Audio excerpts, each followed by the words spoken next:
नमस्कार। माँ भगवती शिक्षण संस्थान के ऑनलाइन क्लास में आप सभी छात्र छात्राओं का स्वागत है।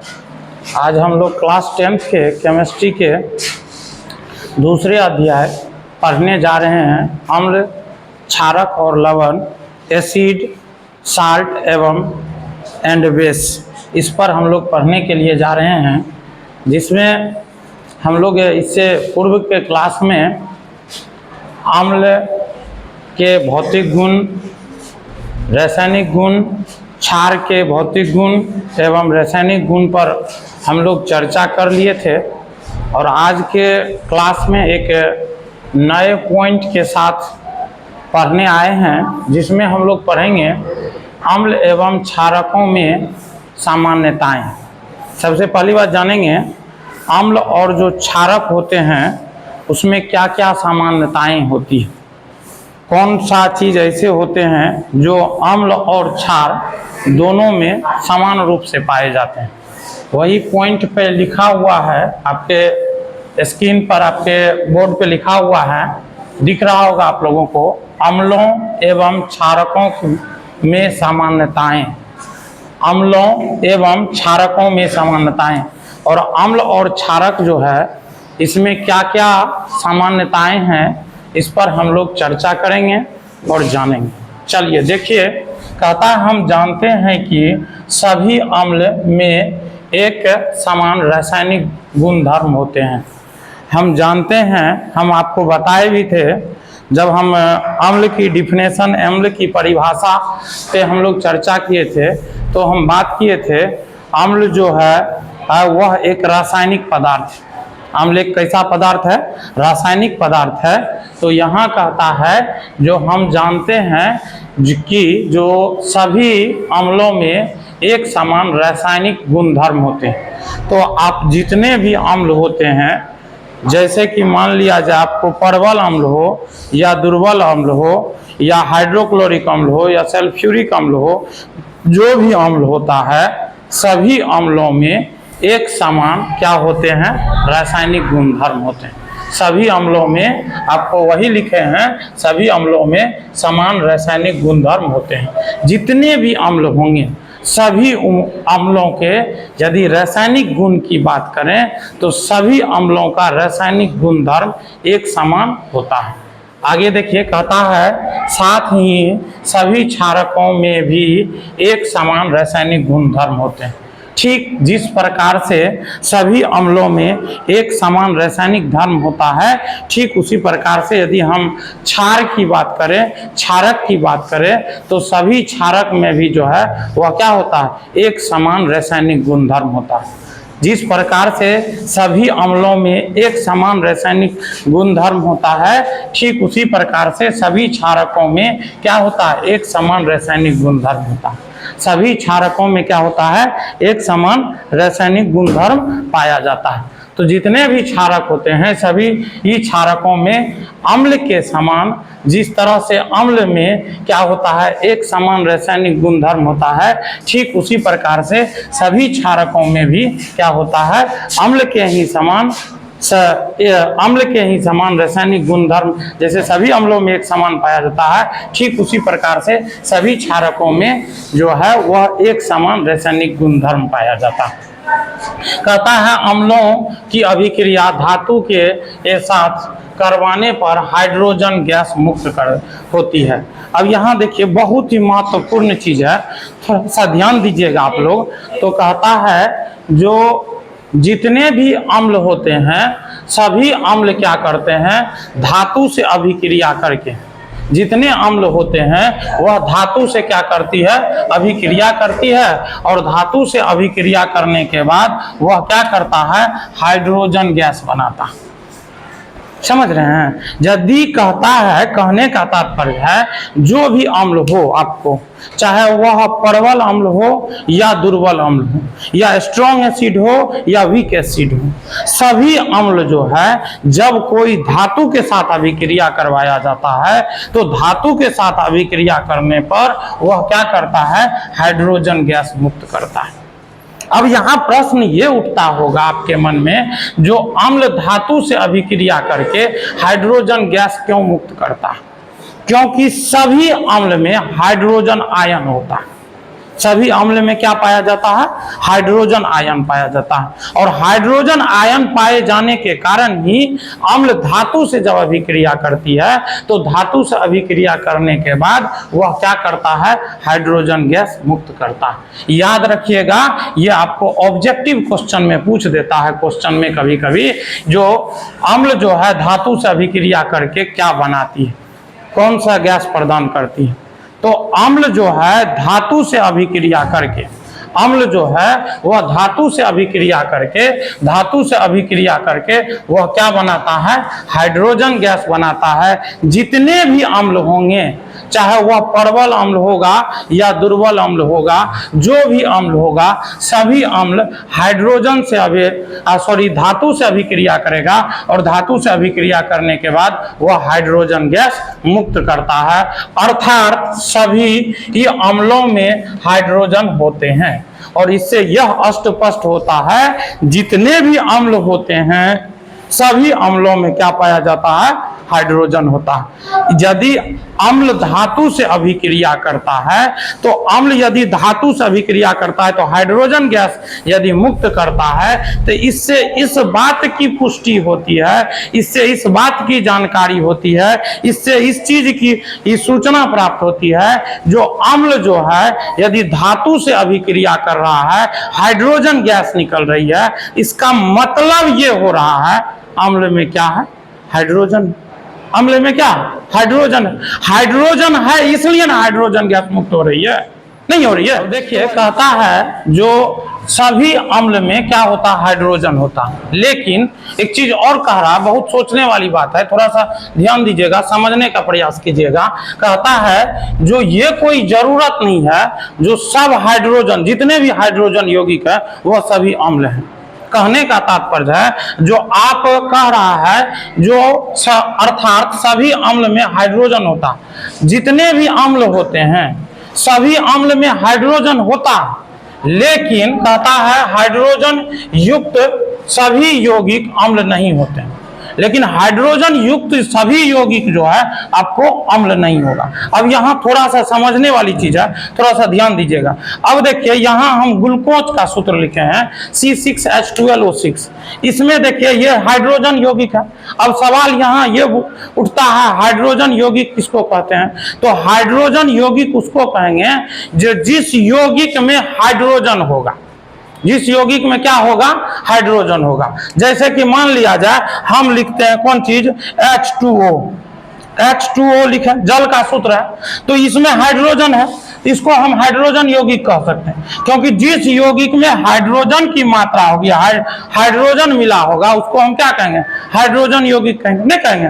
तो अब देखिए, जिस यौगिक में ये कोई जरूरत नहीं है, जो जिस यौगिक में हाइड्रोजन होगा वह सभी यौगिक अम्ल होंगे। जैसे ग्लूकोज की बात करते हैं तो ग्लूकोज में देखिए हाइड्रोजन कितना है? 12। हाइड्रोजन के कितने परमाणु है? 12। अल्कोहल में देखिए हाइड्रोजन के कितने परमाणु? 5 गो परमाणु यहाँ, 1 गो परमाणु यहाँ, 6 गो परमाणु है। तो ये दोनों क्या है? हाइड्रोजन यौगिक है। लेकिन हाइड्रोजन यौगिक होने के बावजूद भी यह क्या है? अम्ल नहीं है। ये क्या है? अम्ल नहीं है। तो वही लिखे हैं जो लेकिन हाइड्रोजन यौगिक युक्त सभी यौगिक अम्ल नहीं होते हैं। कहता है अम्ल अपना गुणधर्म केवल जलीय विलयन के रूप में ही प्रदर्शित करता है। अब कोई भी अम्ल है तो अम्ल अपना गुण जो है, अम्ल जो है अपना गुण अम्लीयता कब प्रदर्शित करती है? तो वह उस समय में प्रदर्शित करती है जब वह जल के साथ या जल में मिलाइएगा, तब ये कोई अम्ल जो है अम्लीय गुण को वह क्या करेगा? प्रदर्शित करेगा। नहीं, कहता है यदि क्या होता है, जो कहने का तात्पर्य है, यदि कोई अम्ल हो और वह अम्ल जल के साथ यदि अभिक्रिया करेगा, जल में मिलेगा और जल के साथ मिलेगा या जल में मिला रहेगा, तब ये वह अम्लीय गुण प्रदर्शित कर सकता है। यदि अम्ल में जल को अम्ल में नहीं मिलाया रहेगा या सूखा हुआ अम्ल होगा या शुष्क अम्ल होगा तो वह अम्लीय गुण को प्रदर्शित नहीं करेगा, वह अम्लीय गुण को नहीं प्रदर्शित करता। तो वही लिखे हैं, यहां हम लिखे हैं अम्ल अपना गुण धर्म केवल जलीय विलयन के रूप में ही प्रदर्शित करता है। अम्ल को जब जल में मिलाइएगा तभी वह क्या कर सकता है, अम्लीय गुणों को प्रदर्शित कर सकता है। यदि अम्ल को जल में नहीं मिलाइएगा तो वह अम्लीय गुण प्रदर्शित नहीं कर सकते हैं। कहता शुष्क या ठोस अम्लों में यह अम्लीयता गुण नहीं होता है। यदि शुष्क हो, शुष्क मतलब क्या होता है, सूखा हुआ, शुष्क मतलब क्या हुआ, सूखा हुआ, सूखा हुआ होगा या ठोस के रूप में होगा। कोई अम्ल सूखल का अम्ल सूखा हुआ हो, शुष्क हो, सूखा हुआ हो, या कोई ठोस अवस्था में कोई अम्ल हो तो वह अम्लीय गुणों को प्रदर्शित नहीं कर सकता। शुष्क या सूखा हुआ अम्ल को लिटमस पत्र पर दे दीजिएगा तो उसके रंग में कोई परिवर्तन नहीं होगा। क्यों नहीं होगा? क्योंकि वह अपना अम्लीय गुण प्रदर्शित नहीं करेंगे। क्यों नहीं करेंगे? क्योंकि वह शुष्क या सूखा हुआ अम्ल जो है अपना अम्लीय गुण प्रदर्शित नहीं करता है। इसलिए नहीं करता है क्योंकि उसमें जब वह जल में मिलता है तो जल में मिलने के बाद वह हाइड्रोजन आयन प्रदान करता है, और हाइड्रोजन आयन प्रदान करता है तभी वह अम्लीय गुणों को प्रदर्शित कर सकता है। और जब तक उसमें हाइड्रोजन आयन प्रदान नहीं करेगा अम्ल, तब तक वह अम्लीय गुणों को प्रदर्शित नहीं करेगा। तो वहां यही कह रहा है, यदि वह शुष्क या सूखा हुआ अम्ल होगा, शुष्क या ठोस अम्ल जो है, शुष्क हो या ठोस अम्ल हो, तो वह अम्लीय गुणधर्म नहीं होते हैं। यानी कहता है अम्लीय गुणधर्म उसमें नहीं होता है। कहता है अम्ल का जलीय विलयन हाइड्रोजन आयन प्रदान करता है। याद रखिएगा, ये बहुत ही महत्वपूर्ण चीज है, यहां ध्यान दीजिएगा। तो कहता है अम्ल का जलीय विलयन जो है वह क्या करता है, हाइड्रोजन आयन प्रदान करता है। ये बहुत ही महत्वपूर्ण चीज है। यानी कि अम्ल की यदि परिभाषा या अम्ल में हम जाने तो यह आपको कई बार ऐसा क्वेश्चन पूछ देता है, यहाँ हाइड्रोजन आयन लिख देगा या H+ लिख देगा, हाइड्रोजन आयन लिख देगा या क्या लिख दिया जाता है, H+। कहता है जो अम्ल का जलीय विलयन आपको पूछ दिया जाएगा ऑब्जेक्टिव क्वेश्चन में, अम्ल का जलीय विलयन क्या प्रदान करता है या अम्ल का जलीय विलयन प्रदान करता है। तो अम्ल का जलीय विलयन क्या प्रदान करता है, हाइड्रोजन आयन प्रदान करता है। अम्ल का जलीय विलयन क्या प्रदान करता है, हाइड्रोजन आयन प्रदान करता है। कहता है इसी आयन में उपस्थित के कारण अम्ल का जलीय विलयन विद्युत का सुचालक होता। अब यहाँ आपके मन में प्रश्न ये उठता होगा, जो आयन क्या होता है? तो देखिए आयन क्या होता है, आयन होता है जो हम 9th में पढ़े थे आयन के बारे में, तो कहे थे आवेशित कणों को हम क्या कहते हैं, आयन कहते हैं। याद कीजिए, जब आप 9th में पढ़े होंगे तो वहां हम आपको आयन के बारे में पढ़ाए थे, तो कहे थे आयन कहते हैं आवेशित कणों को हम आयन कहते हैं। आवेशित कण जो है वह क्या हो सकता है, तो आवेशित कण 2 प्रकार के होंगे, एक धन आयन होगा और दूसरा ऋण आयन होगा। तो यहाँ कहता है हाइड्रोजन आयन जो है यानी H+ है, इसका मतलब यह धन आयन है नहीं। तो कहता है यह हाइड्रोजन आयन प्रदान करता है, और कहता है इसी आयन की उपस्थिति के कारण अम्ल का जलीय विलयन क्या होता है, विद्युत का सुचालक होता है। स्वाभाविक बात है, यह बात तो परफेक्ट है, होना ही चाहिए। जब यह आयन प्रदान करता है तो विद्युत का सुचालक तो होगा ही नहीं, क्योंकि आयन किसको कहते हैं, आवेशित कणों को। तो आवेशित कणों तो धन आवेशित कण 2 प्रकार का होगा, एक धन आयन होगा, दूसरा ऋण आयन होगा। तो यहाँ कहता है यह आवेशित कण है, अर्थात आवेशित कण है तो यह विद्युत का सुचालक तो होगा ही। तो इसीलिए कहता है यही आयन के कारण। अब यहाँ प्रश्न आपके मन में या कोई पूछ दे, जो बताइए ये जो अम्ल का जलीय विलयन विद्युत का सुचालक क्यों होता नहीं? तो अम्ल का जलीय विलयन विद्युत का सुचालक क्यों होता है? क्योंकि इसमें क्या होती है, आयन की उपस्थिति के कारण। किसके कारण? आयन के उपस्थिति के कारण। अम्ल का जलीय विलयन विद्युत का सुचालक होता है। तो विद्युत का सुचालक क्यों होता है? क्योंकि इसमें क्या पाया जाता? आयन पाया जाता। तो बताएंगे आयन के उपस्थिति के कारण जो है, कौन आयन? तो लिख देंगे हाइड्रोजन आयन के उपस्थिति के कारण अम्ल का जलीय विलयन क्या होता है? विद्युत का सुचालक होता है। समझ में आ गया बच्चों? यदि आपका एग्जाम में इस तरह का क्वेश्चन पूछ दिया जाए, अम्ल का जलीय विलयन विद्युत का सुचालक क्यों होता है, तो क्या कहिएगा? जो अम्ल में क्या पाया जाता है? हाइड्रोजन आयन पाया जाता है, और हाइड्रोजन आयन के उपस्थिति के कारण ही अम्ल का जलीय विलयन क्या होता है? विद्युत के सुचालक होते हैं। समझ में आ गया? आगे बढ़ जाए, चलिए आगे देखिए। कहता है ग्लूकोज C6H12O6 और कहता है एल्कोहल C2H5OH जैसे यौगिक में हाइड्रोजन उपस्थित रहता है। यानी कहता है ग्लूकोज और एल्कोहल एक ऐसे यौगिक हैं जिसमें हाइड्रोजन उपस्थित है। आप देख रहे हैं इसमें भी हाइड्रोजन है और इसमें भी क्या है? हाइड्रोजन है। इन दोनों में हाइड्रोजन उपस्थित है, लेकिन ऐसे यौगिक का जलीय विलयन हाइड्रोजन आयन प्रदान नहीं करता है। लेकिन कहता है ऐसे यौगिक का जो जलीय विलयन है वह हाइड्रोजन आयन प्रदान नहीं करता है। यानी ऐसे यो कह रहा है जहां ग्लूकोज में भी है क्या? हाइड्रोजन है, और क्या कहते हैं अल्कोहल में भी हाइड्रोजन है। तो इन दोनों यौगिक है, ये हाइड्रोजन यौगिक है, लेकिन हाइड्रोजन यौगिक होने के बावजूद भी यह क्या करता है?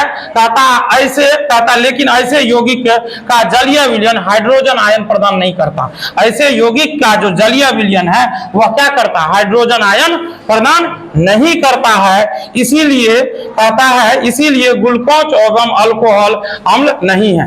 तो ग्लूकोज एवं अल्कोहल जो है वह क्या है? अम्ल नहीं है। क्यों नहीं है? क्योंकि जब यह हाइड्रोजन आयन प्रदान कर देता, तो जब हाइड्रोजन आयन प्रदान कर देता तब यह अम्ल होता। लेकिन ये दोनों हाइड्रोजन यौगिक हैं, लेकिन यह क्या करते हैं? जो हाइड्रोजन आयन प्रदान नहीं करते। हाइड्रोजन यौगिक हैं, हाइड्रोजन यौगिक होने के बावजूद भी यह हाइड्रोजन आयन प्रदान नहीं करते हैं। इसीलिए ग्लूकोज और अल्कोहल जो है वह अम्ल नहीं है। देखिए आगे कहता है इसी प्रकार से ये क्षारक के जलीय विलयन क्या करता है? हाइड्रो ऑक्साइड आयन क्या करता है? प्रदान करता है। और कहता है जिस प्रकार से ये अम्ल का जलीय विलयन जो है वह हाइड्रोजन आयन प्रदान करता था, ठीक उसी प्रकार से क्षारकों का जलीय विलयन जो है हाइड्रो ऑक्साइड आयन क्या करता? प्रदान करता। इसका जलीय विलयन हाइड्रोजन आयन प्रदान करता, और इसका जलीय विलयन कौन सी प्रदान करता? हाइड्रो ऑक्साइड आयन प्रदान करता। क्या प्रदान करता है? हाइड्रो ऑक्साइड आयन, यानी अर्थात OH-, हाइड्रो ऑक्साइड आयन को हम OH- से सूचित करते हैं। यानी कि यह भी एक आयन प्रदान कर रहा। यह कैसे आयन प्रदान कर रहा? यानी ऋण आयन प्रदान कर रहा। यह जो है धन आयन प्रदान करता, धन आयन प्रदान कर रहा था, और यह ऋण आयन प्रदान कर रहा है। तो कहता है जब क्षार का जलीय विलयन होगा, जब किसी क्षार को जल में मिलाएंगे और उस जल में मिलाने के बाद वह भी आयन प्रदान करेगा, लेकिन वह कैसा हाइड्रो आयन प्रदान करेगा? हाइड्रो ऑक्साइड आयन प्रदान करेगा। यानी क्षार का जलीय विलयन क्या प्रदान करेगा? हाइड्रो ऑक्साइड प्रदान करेगा, और अम्ल का जलीय विलयन क्या प्रदान करेगा? हाइड्रोजन आयन प्रदान करेगा। समझ में आ गया? प्रदान करते हैं। कहता है क्षार भी ये अम्ल की भांति ये कहता है जल में क्या होता है? कहता है जलीय अवस्था में ही अपना गुण प्रदर्शित करता है। और कहता है जिस प्रकार से हम अभी बात किए थे अम्ल के बारे में, अम्ल जो है वह क्या होता है? जब जल में मिलाया जाता है तो जल में मिलाने के बाद ही वह अम्लीय गुणों को क्या करता? प्रदर्शित करता है। ठीक उसी प्रकार से यदि क्षार की भी हम बात करें तो क्षार जब जल में मिलाया जाता है, तो जब जल में मिलाया जाता तभी उसके बावजूद ही वह क्या करता है? क्षारीय गुणों को प्रदर्शित करता है। तो जब तक अम्ल को जल में मिलाइएगा तभी वह अम्लीय गुणों को प्रदर्शित करेगा। ठीक उसी प्रकार से क्षार को जब जल में मिलाइएगा तभी वह क्या करेगा? क्षारीय गुणों को प्रदर्शित करेगा। तो वही चीज हम यहां लिखे हैं। क्षार की कहता है क्षार भी अम्ल की भांति ये जलीय विलयन कहता है, जलीय अवस्था में ही अपना गुण प्रदर्शित करता है, यानी जल में मिलाइएगा तभी अपना गुण प्रदर्शित करता है। चूंकि अम्ल एवं क्षार आर के जलीय विलयन आयन का निर्माण करता है। चूंकि कहता है अम्ल भी और क्षार भी, अम्ल भी जो है और क्षार भी जो है, दोनों का जलीय विलयन जो होता है, जब अम्ल का और क्षार का, जब अम्ल और क्षार को मिलाते हैं, अम्ल और क्षार का जलीय विलयन जो है वह कौन चीज प्रदान करता है? आयन प्रदान करता है। कौन चीज का निर्माण करता है? आयन का निर्माण करता है। तो वही कह रहा है, चूंकि अम्ल एवं क्षारक के जलीय विलयन आयन का निर्माण करता है। अम्ल के भी जलीय विलयन और क्षार के भी जलीय विलयन कौन चीज का निर्माण करता है? आयन का निर्माण करता है। किसका निर्माण करता है? आयन का निर्माण करता है। इसीलिए अम्ल एवं क्षार आर के जलीय विलयन क्या होते हैं? विद्युत के सुचालक होते हैं। इसीलिए अम्ल एवं क्षार के जलीय विलयन क्या होता है? विद्युत के सुचालक होते हैं। याद रखिएगा बच्चों, यदि आपको एग्जाम में कभी कभी क्वेश्चन आएगा जो अम्ल का जलीय विलयन विद्युत के सुचालक है, कुचालक है, अर्धचालक है, इनमें से कोई नहीं, या क्षार के भी आ जाएंगे, क्षार का जलीय विलयन विद्युत के सुचालक है, कुचालक है, अर्धचालक है, इनमें से कोई नहीं, यानी दो, मतलब एक ऑप्शन सही रहेगा और 3 ऑप्शन गलत रहेगा। तो अम्ल और क्षार दोनों का जलीय विलयन क्या होता है? विद्युत के सुचालक होते थे। याद रखिएगा ये चीज, अम्ल और क्षार जो है दोनों का जलीय विलयन विद्युत के क्या होते हैं? सुचालक होते हैं। और यदि आपके इस तरह का प्रश्न पूछ दिया जाए, अम्ल और क्षार जो है विद्युत के सुचालक क्यों होते हैं, तो क्यों होते हैं? क्योंकि इसमें क्या पाया जाता है? आयन पाया जाता है, और आयन के कारण ही अम्ल एवं क्षार का जलीय विलयन विद्युत के क्या होते हैं? सुचालक होते हैं। समझ में आ गया होगा? आज यहीं तक रहने देते हैं, फिर अगले रोज क्लास में हम इससे आगे चर्चा करेंगे। धन्यवाद।